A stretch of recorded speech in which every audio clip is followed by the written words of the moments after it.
I'm Bill Walton. I'm a challenged athlete, and I'm the luckiest guy in the world. Dan, welcome to San Diego.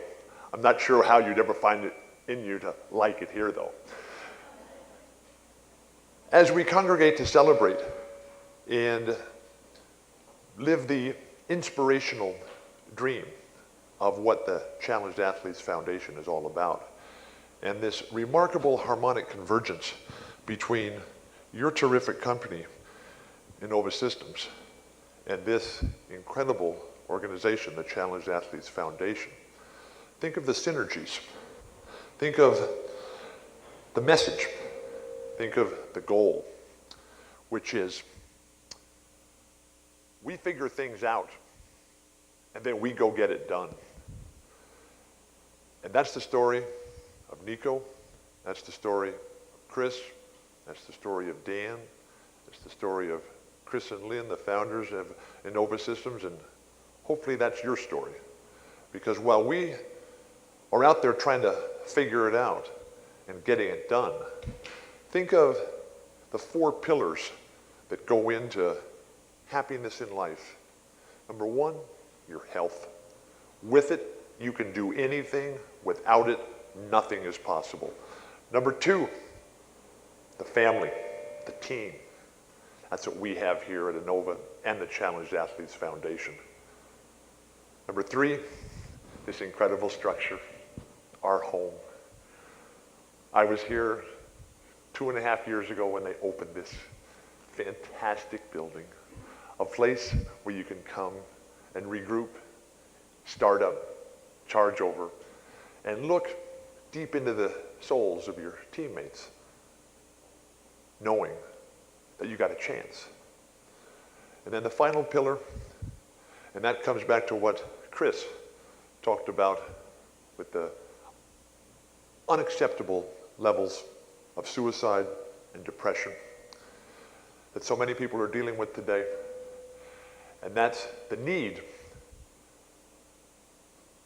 that we have the dream and the hope that tomorrow is going to be better. And as I use the Inspire app myself on a regular basis, and if I've been charged with the responsibility, duty, and obligation, as I've been able to climb back up to the top of the mountain one more time and get my life going again, and realize those remarkable aspects that Inspire allows each and every one of us to do. Focus, efficiency, discipline, and execution. To see the video of our soldier from Mississippi, to hear the story of Chris and Dan. When you're in that space, when you don't think that tomorrow provides anything, your alternative is crystal clear. I've been there. I was lucky. I was saved. Saved by sacrifice, vision, hope. People like Bob Babbitt, who founded this organization 17 years ago. People like Nico, and now my 2 great new friends, Chris and Lynn at Innova. And when I first got started here, things were tough. I didn't think I was going to make it. And then there was always somebody there, always saying, come on, you can do this. Get it done. On the first Challenged Athletes $1 Million Challenge ride that I did from San Francisco to San Diego, I loved my bike. And it was absolutely incredible to see that little boy in that video going up there and touching Dad's bike. I never let my children touch my bike. I love my bike so much.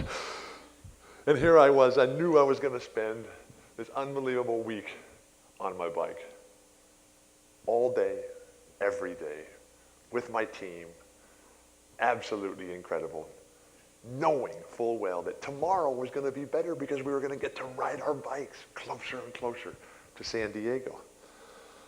The people at the Challenged Athletes Foundation that first time for me, they mistakenly, foolishly asked me to be the guest speaker at the rollout celebration that night.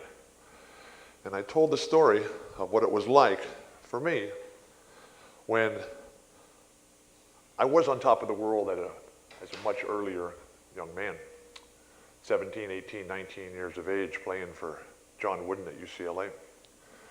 Now, John Wooden, who taught me and so many other people the greatest lessons of life, including how to figure it out and how to get it done. Coach Wooden was a man of incredible focus, efficiency, discipline, and execution.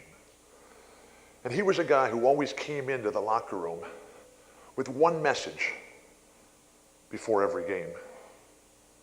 We'd be so ready. We're doing our push-ups, slap fighting, playing pepper with the ball. He comes in and he looks at us and says, "Men, I've done my job. The rest is up to you." The only time that message ever varied was on opening night of the season. Because he would talk about the big picture. Because John Wooden was always about now, and getting that job done, and inspiration, and let's get going, here we go. We got a chance to play in the game of life. So on opening day every season, Coach Wooden would walk in, he'd start giving the speech, "I've done my job, the rest is up to you." "What's that?" And he would walk over, he'd bend down on the floor, and there'd be a penny. He'd pick up, "Man, somebody dropped a penny here. Somebody lost a penny. This is a good luck sign for us. We're going to have a great season, a good omen." So he put that penny in the slot of his penny loafer shoe and wore it all season long. We won the championship, every game, undefeated season, set all the records. Second season, we're coming in. "Man, I've done my job, but this is the first game of the season. We got to have a big start tonight if we're going to have the great celebration at the end." "What's that over there? Look at this. Somebody dropped a penny. This is a good sign, man." And he picks it up and says, "We're going to have a great season, guys." And he puts the penny in the slot of his penny loafer shoe, and he wears it all season long.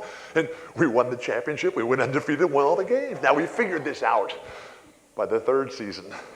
And so when the assistant coach came in to drop the penny and go get the head coach to get the speech going, as the assistant coach walked out of the room, I went over and picked up the penny and put it in my pocket and went and sat down in my chair.